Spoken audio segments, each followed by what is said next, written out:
வணக்கம் காலை செய்தி சொல்லிக் கொடு.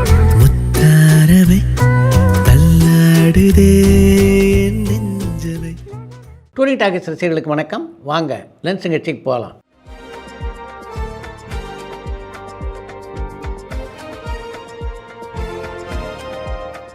என்னப்பா முதல் கேள்வி?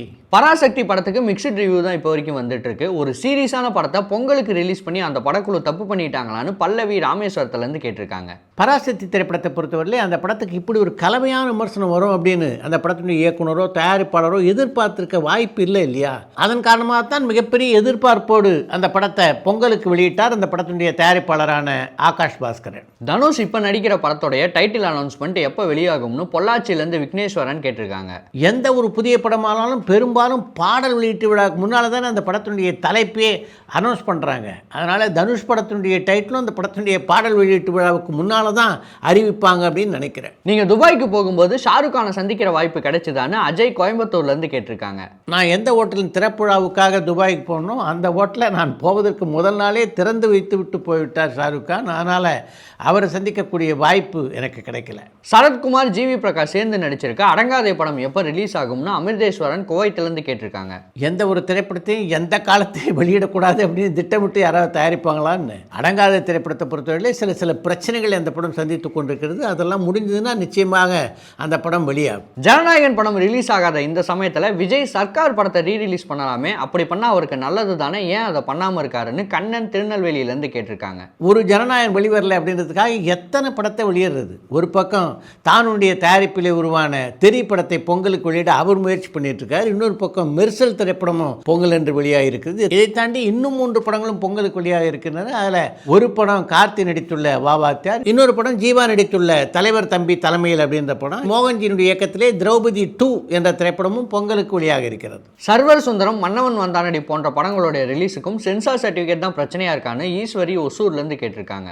சர்வர் சுந்தரம், மன்னவன் வந்தானடி ஆகிய 2 படங்களுக்கும் தணிக்கையில் எந்த பிரச்சனையும் இல்லை. சர்வர் சுந்தரத்தை பொறுத்த வரைக்கும் அந்த படத்தில் சில பொருளாதார பிரச்சனைகள் இருக்கின்றன. அதை தீர்க்க முடியாதனால தான் அந்த படம் இதுவரையும் வெளியாகலை. மன்னவன் வந்தானடி படத்தை பொறுத்த வரைக்கும் அந்த படத்தினுடைய படப்பிடிப்பே இன்னும் நிறைவடையவில்லை. தமிழ்நாட்டில் மொழி போராட்டம் நடந்தப்போ நீங்கள் ஸ்டூடெண்ட்டாக இருந்திருப்பீங்க, அது அப்படியே பராசக்தி படத்தில் காட்டியிருக்காங்களான்னு பத்மநாபன் நியூயார்க்லேருந்து கேட்டிருக்காங்க. பராசக்தி படத்தை பொறுத்தவரையிலே வரலாற்று உண்மையும் கற்பனையும் கலந்து எடுக்கப்பட்ட ஒரு திரைப்படம் தான் அது.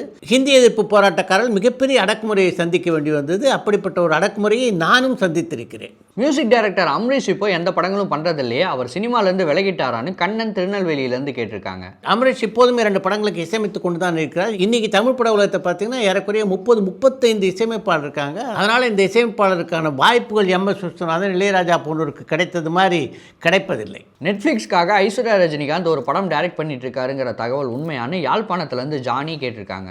நெட்ஃப்ளிக்ஸுக்காக ஐஸ்வர்யா ரஜினிகாந்த் லவ் அப்படின்ற பேரில் ஒரு சீரியலை தயாரித்து கொண்டிருக்கிறார். ஆனால் இயக்கவில்லை. பொதுவாக ஒரு படத்தை பார்க்குற தணிக்கை குழு அந்த படத்தில் இருக்க திருத்தங்களை 3 மணி நேரத்தில் சொல்லணும். ஆனால் ஜனநாயகன் படத்தில் 2 நாள் கழிச்சு தான் சொல்லியிருக்காங்க. இதுவே ஒரு தப்பு தானேன்னு பல்லவி ராமேஸ்வரத்துலேருந்து கேட்டிருக்காங்க. தணிக்கை குழு பொறுத்த வரைக்கும் ஒரு படத்தை பார்த்து முடிச்ச உடனே தணிக்கை அதிகாரியுடன் அந்த குழுவினர் ஒரு கலந்துரையாடலை நிகழ்த்துவார்கள். அந்த கலந்துரையாடலும் போது இந்த படத்தில் என்னென்ன ஆட்சேபரமான விஷயங்கள் இருக்கின்றன அப்படின்றத பற்றி தணிக்கை அதிகாரிக்கு தெரிவிப்பார்கள். அப்படி அவர்கள் எல்லோரும் கருத்துக்களை கூறியதுக்கு பின்னால் அதை எதெல்லாம் வெட்டணும்னு சொல்லணும், எதையெல்லாம் மாற்றணும்னு சொல்லலாம் அப்படின்ற முடிவு செய்துவிட்டு அதற்கு பின்னால் தான் அந்த படத்தினுடைய இயக்குனரையும் தயாரிப்பாளரையும் கலந்துரையாடலுக்கு அழைப்பார்கள். அவங்ககிட்ட பேசி இந்தந்த விஷயம்லாம் கட் பண்ணலாம் இருக்கும் அப்படின்னு சொல்லும்போது சில கட்டுகளை அவங்க தயாரிப்பாளரும் இயக்குனர் ஏற்றுவாங்க. சில கட்டை பொறுத்த வரைக்கும் இது அவசியமானது, இந்த விஷயத்துக்காக தான் வச்சுருக்கோம், அதனால் இந்த கட்டை நீங்கள் தயவுசெய்து வலியுறுத்தாதீங்க அப்படின்னு சொல்லுவாங்க. இப்படி ஒரு ஆரோக்கியமான கலந்துரையாடலுக்கு பின்னால் தான் ஒரு படத்துக்கு தணிக்கை சர்டிஃபிகேட் வழங்கப்படும். ஆனால் ஜனநாயகன் படத்தை பொறுத்தவரை ஜனநாயகன் படத்தினுடைய பிரச்சனையே வேறு. அந்த படத்தில் என்னென்ன கட்டுன்னு அப்படின்றதெல்லாம் அந்த படத்தினுடைய தயாரிப்பாளருக்கு இயக்குனர்கள் சொல்லிட்டாங்க. இவங்களும் அந்த கட்டெல்லாம் சப்மிட் பண்ணிட்டாங்க. என்ன மாதிரியான தணிக்கை சான்றிதழ் அந்த படத்துக்கு வழங்க போகிறோன்னு சொல்லிட்டாங்க. அதற்கு பின்னால் தான் இப்படி பூதாகாரமாக விழித்திருக்கிறது ஒரு பிரச்சனை. நடிகர் திலகம் சிவாஜி அவர்கள் அரசியல் பக்கம் திரும்ப எது காரணமாக இருந்ததுன்னு சந்தனகுமார் சென்னையிலேருந்து கேட்டிருக்காங்க. சிவாஜி அரசியல் பக்கமே திரும்பாமல் தொடர்ந்து படங்களை நடித்து கொண்டு வந்து தடால்னு அரசியலுக்கு வந்து நீங்கள் இந்த கேள்வி கேட்டிருந்தீங்கன்னா சரியாக இருந்திருக்கும். சிவாஜியை பொறுத்தவரைக்கும் அவருடைய ஆரம்ப காலம் முதலே அரசியல் அவருடைய வாழ்க்கையோடு இணைந்திருந்தது. பராசக்தி படத்தை ஒரு கமர்ஷியல் படமாக கொடுக்க ட்ரை பண்ணதால தான் அந்த படத்துக்கு மிக்சட் ரிவ்யூ வருதான்னு கண்ணன் திருநெல்வேலியிலேருந்து கேட்டிருக்காங்க. பராசக்தி திரைப்படத்தில் எப்படிப்பட்ட நட்சத்திரங்கள்லாம் நடிச்சிருந்தாங்க அப்படின்னு உங்களுக்கு நல்லா தெரியும். சிவகார்த்திகேயன், ரவி மோகன், அதர்வா ஆகிய மூவரும் நடிக்கின்ற ஒரு படத்தை கமர்ஷியல் படமாக உருவாக்காமல் டாக்குமெண்ட்ரி மாதிரி உருவாக்க முடியுமா சொல்லுங்கள்? அதன் காரணமாக தான் அந்த படத்தை கொஞ்சம் கமர்ஷியல் பூச்சோடு அவர் உருவாக்கியிருந்தார்கள். எஸ்பிபி எல்ஆர் ஈஸ்வரி 2 பேரும் சேர்ந்து தமிழ் பாடல்கள் பாடியிருக்காங்களான்னு கடலாடியிலேருந்து பாலசுப்ரமணியம் கேட்டிருக்காங்க. எஸ்பி பாலசுப்ரமணியம் எல்ஆர் ஈஸ்வரியும் இணைந்து பல பாடல்களை பாடியிருக்காங்க. SP Balasubrahmanyam LR Eswari hits அப்படின்னு நீங்கள் கூகுளில் தட்டிங்கன்னாவே அந்த பட்டியல் வரும். பராசக்தி படத்தில் வில்லனாக நடித்த ரவி மோகனுக்கு எத்தனை மார்க் கொடுப்பீங்கன்னு சந்தோஷ் சேலத்துலேருந்து கேட்டிருக்காங்க.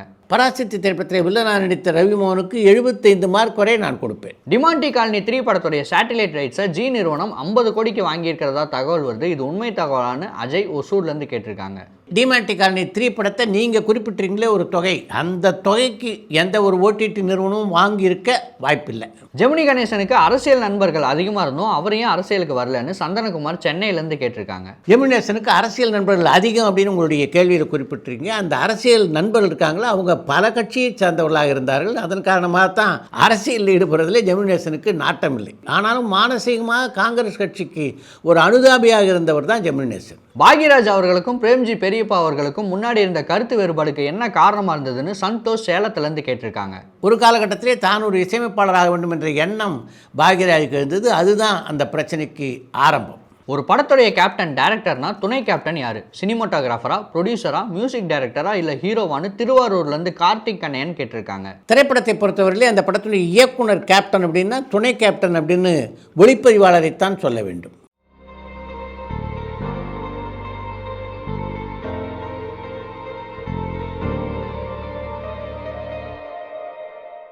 ஒரு படத்துடைய உணர்ச்சியை ப்ராப்பராக காட்டுறதுக்கு ஒளிப்பதிவாளர் செட்டில் கொடுக்குற லைட்டிங் முக்கியமா இல்லை போஸ்ட் ப்ரொடக்ஷனில் நடக்கிற கலர் கரெக்ஷன் முக்கியமானு வினித் தேவிப்பட்டினத்துலேருந்து கேட்டிருக்காங்க. ஒரு படத்துடைய உணர்ச்சியை வெளிப்படுத்துறதில் லைட்டிங் கலர் கரெக்ஷன் தாண்டி அந்த படத்தில் நடிக்கிறாங்களே நடிகர்கள், அவர்கள் அந்த உணர்ச்சியை மிகச்சிறப்பாக வெளிப்படுத்த வேண்டும். அதுதான் ரொம்ப முக்கியம்.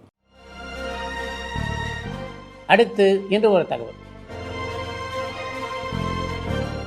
தமிழ் சினிமாவுடைய ஆரம்ப காலகட்டத்திலே 2 சூப்பர் ஸ்டார்களாக இருந்தவர்கள்னா, ஒரு பக்கம் பியு சின்னப்பா, இன்னொரு பக்கம் எம்கே தியாகராஜ பாகவதர் என்பதை நம்முடைய நிகழ்ச்சியிலேயே பல முறை நான் சொல்லியிருக்கேன். பியு சின்னப்பா பொறுத்த வரைக்கும் ஆரம்பத்திலேயே அப்படிப்பட்ட ஒரு சூப்பர் ஸ்டார் அந்தஸ்து அவருக்கு கிடைத்ததா என்றால் இல்லை என்று தான் சொல்ல வேண்டும். நம்ம சூப்பர் ஸ்டார் ரஜினிகாந்த் எப்படி போராடி அந்த நிலையை அடைந்தாரோ அது மாதிரி மிகப்பெரிய போராட்டத்துக்கு பின்னால் தான் அப்படி ஒரு நிலையை பியு சின்னப்பா அடைந்தார். பியு சின்னப்பா முதல்ல நடித்த சந்திரகாந்தா, மாத்ருபூமி, யயாதி ஆகிய 3 திரைப்படங்களும் பெரிய வெற்றியை பியு சின்னப்பாவுக்கு தேடி தரவில்லை என்பதுதான் நிஜம். அந்த படங்கள்லாம் பெரிய வெற்றியை தராதனால சிறையுலகத்தை விட்டு விலகி சாமியாராக போய்விடலாமா அப்படின்ற ஒரு முடிவை கூட ஒரு காலகட்டத்திலே பியு சின்னப்பா எடுத்தார்.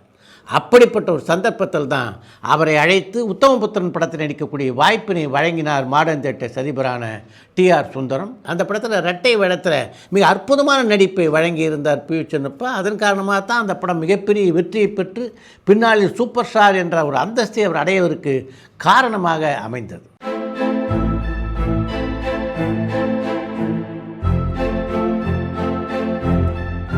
இத்துடன் இன்றைய லென்ஸ் நிகழ்ச்சி நிறைய பெறுகிறது. மீண்டும் அடுத்த லென்ஸ் நிகழ்ச்சியிலே சந்திப்போம்.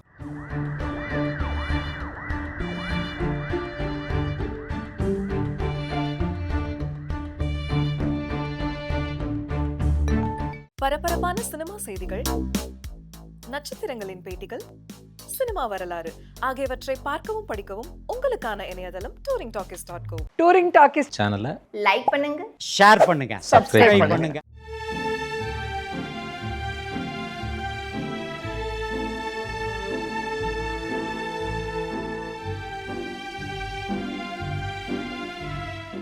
மறந்துடாதீங்க, பண்ணுவீங்க.